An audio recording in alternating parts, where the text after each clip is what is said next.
Welcome to another edition of the Dean Legge Show here on Dog Post. Georgia and Tennessee getting ready to fight one another this Saturday night in Knoxville. Another really, I don't want to say critical test for Georgia. I mean, this is a game that Georgia should win going away. And I'm going to talk a little bit more about the national scene uh, as this broadcast goes on. If you want to call it a broadcast, this show goes on.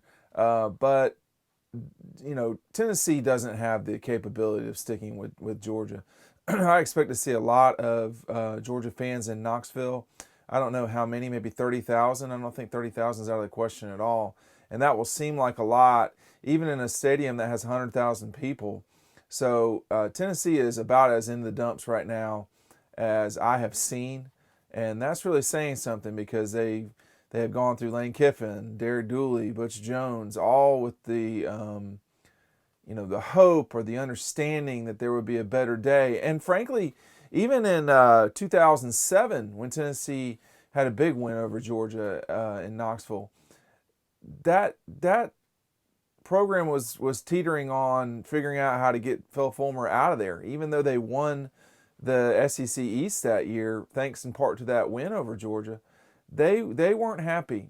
And the pregame before that, when you were going into the stadium, you could tell, you could hear the lack of enthusiasm. And Tennessee's had a rough century. It's rough 2 decades. They've not won the conference since 1999. Since 1998. So it's been more than 20 years, more than 20 seasons. They've had 4 coaches. They could be getting their 5th here. Is that right? Fulmer, Kiffin, Dooley, Jones, Pruitt, and now it looks like Jeremy's in serious trouble. I mean, you look at this Tennessee situation, and they're having a very hard time running the ball. They're having a very hard time stopping. They've looked like one of the worst teams in the SEC this fall, and that goes their time against BYU, Georgia State. And them in Florida both looked bad last week. They just did, and it was just bad football.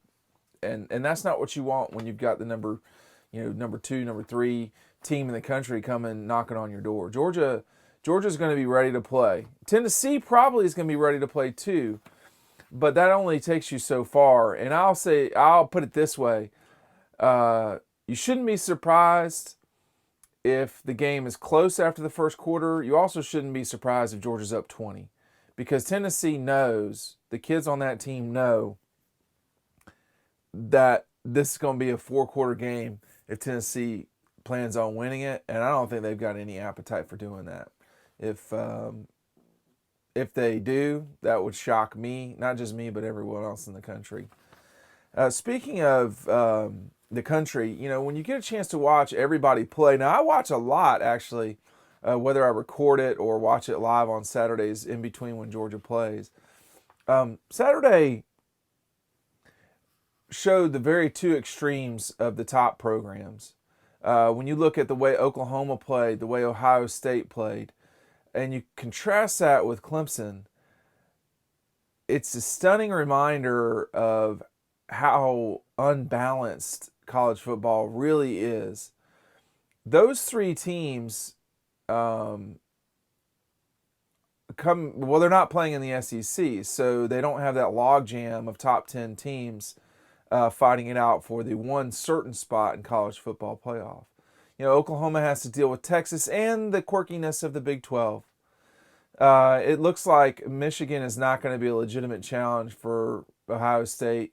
So it appears that only Wisconsin is in the way of Justin Fields and the Buckeyes. I mean, Ohio State looked great last night. Oklahoma looked very good. But the problem is as much grief as I give the ACC, it's hard to really pick a team in the Big 12 that, outside of Texas for Oklahoma is really going to challenge them. What about in the Big 10? I mean, there's not a lot of great teams in the Big 10. There might be two and a half good teams, one great team in Ohio State. We'll have to monitor Wisconsin and see if that continues. They didn't play well against Northwestern yesterday. And then Michigan got their act together, but the national sentiment about Michigan has cemented.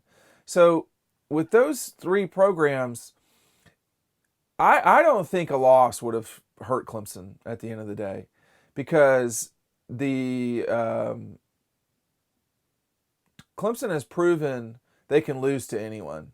They damn near proved that yesterday again. And people don't listen when you say that, but they should. I mean, North Carolina is about as bad a football program as there is in the ACC outside of Georgia Tech. And they're terrible. They lost to App State 7 days ago. So, but it wouldn't have hurt Clemson, really. They would have dropped. They would have been like maybe number 8. They would have probably fallen behind Notre Dame and Wisconsin.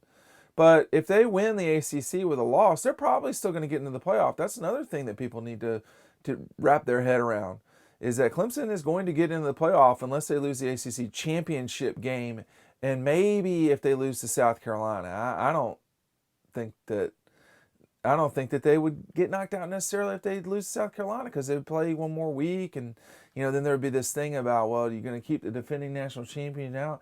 They're not. They're a normal team like everybody else. They shouldn't be given any benefit of the doubt. The team that played last year, they're gone, and that's evident. If you watch them play, that's evident. Other couple of things, Georgia last week didn't absolutely drill Notre Dame the way people thought. Well, Notre Dame got a double-digit win over a second-best team in the ACC, Virginia, on Saturday. And then on top of that, with Alabama, it appears you can run on Alabama. That's what it appears like. They can really score with those receivers, but I'm not sure that Alabama. I think that the national narrative, which always gets out of control, that this is about Clemson and Alabama, has now been proven completely ridiculous. On top of that, it appears to me that there's a group of 6, which I've been talking about for some time now, which is Alabama, Georgia, LSU, Ohio State, Oklahoma, Clemson, and now maybe Auburn has to be looked at. I don't think you can really look at Florida. They continue to struggle at times against teams that they have no business struggling against. But the SEC is going to go from what looked like 2 teams in to just 1.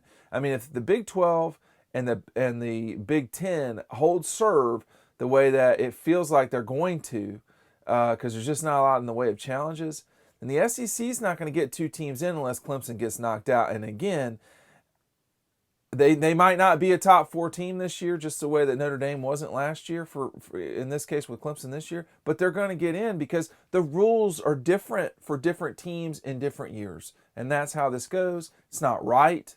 There's nothing, no one ever said life or sports have to be fair. But, if you're in the SEC, and right now there are, Alabama, Georgia, LSU, Florida, and Auburn. There are 5 undefeated top 10 teams in the SEC. Only one of y'all is going to get in, and it's the team that wins the SEC championship. That can change. If a team with 1 loss gets in, it's probably going to be the loser of the SEC championship game, possibly the runner-up in the West or the team with only 1 loss in the West, particularly if that's Alabama. But it feels like right now that the SEC is sort of had 2 teams, and now I'm not as certain if they do. But these things change over time. Back to Georgia and Tennessee. The last time Georgia played at Tennessee, Jake Fromm ended the game with 84 yards passing and 2 rushing touchdowns. 84 yards. That was the Jake Fromm that Georgia was dealing with at the time. They were holding on, hoping that things would they could just get through the game by running the ball, which they did. A 41-0 loss, which was just a disaster for Tennessee. That was Georgia's 800th win in history when that happened. Let's listen to Kirby real quick, talk about specific things that players had to do heading into this off week and what the Dawgs did getting ready for the Vols in this one of 2, only two. I love 2 off weeks rather than 1. In one of the 2 off weeks for the season. Yeah, we did today. We had 3 periods of what we call teach work, and we did 3 or 4 periods against each other, and then we did 3 or 4 periods separate, where we pick out something that not one team does. We don't go work on Team X. We just go work on things that teams do that we don't do. So we get exposure to, it might be empty, it might be whatever, 3-back runs. We just pick out something that we're going to see in the future and work on. So we're trying to do that right now. Basic stuff, Kirby's only going to say so much, as we all have grown accustomed to over time here. I do want to talk about one guy who didn't play against Notre Dame, who's played a lot this season, and who I think has the ability to be special over time, and that's Zamir White. So Zamir didn't play at all against Notre Dame.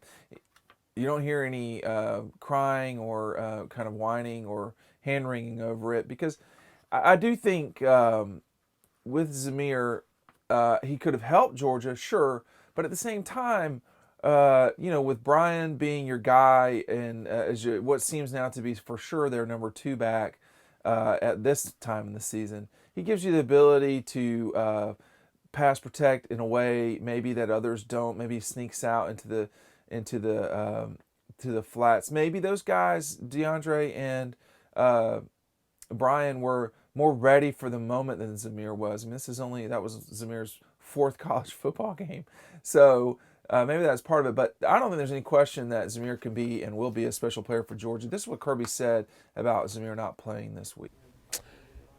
Just didn't hit the flow of the game. We didn't get many opportunities, and if number 7 is running the ball like he was running the ball, it's hard to give the ball to anybody else. I mean, the guy was making people miss, running possessed, and, Brian was running hard, and we want to get Zamir involved, and we need to do that. And he's growing. He's getting better. I mean, he had 2 of the best blitz pickups I've seen out there today that he stoned them, and he's getting better, and he's getting more confident.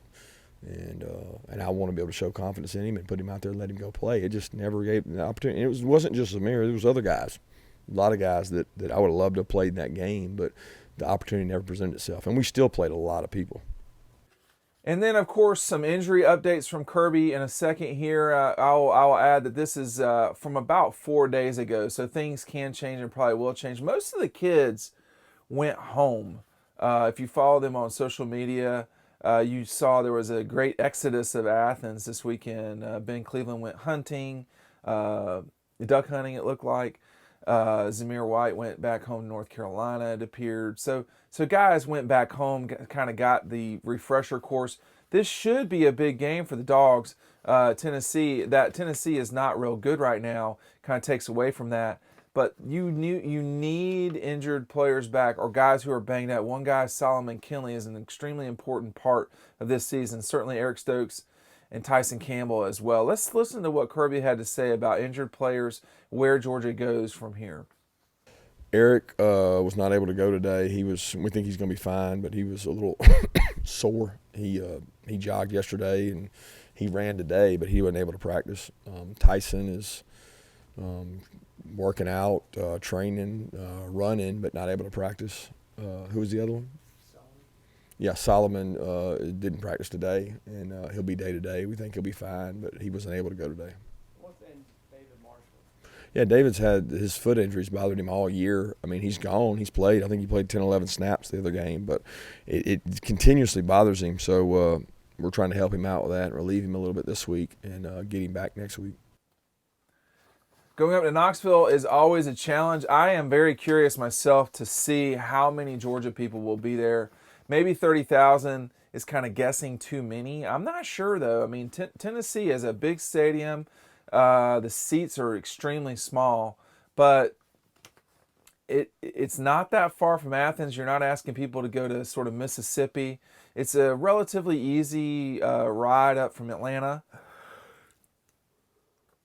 Excuse me, goodness. And I don't know. I mean, I think 30,000 is not asking too much because you already get 6 to 8,000 Georgia gets anyway. You get the Redcoats up there. It will feel like a big Georgia presence, but with how many people went to Nashville, I expect Georgia to have a lot of people in Knoxville for this game. Couple of notes, too, on this game. Tennessee has led this series since the 1980s. And the two teams, of course, did not play one another for a long time, and then they went to divisions. Tennessee, after they went to divisions, ripped off 8 games in a row and had won the 1989 game. So they had won 9 games in a row, and that gave them a pretty good padding going into this century. But the series is tied right now. And if Georgia wins the game on Saturday, which they should, this will be the first time they've had the series against Tennessee since the early '80s.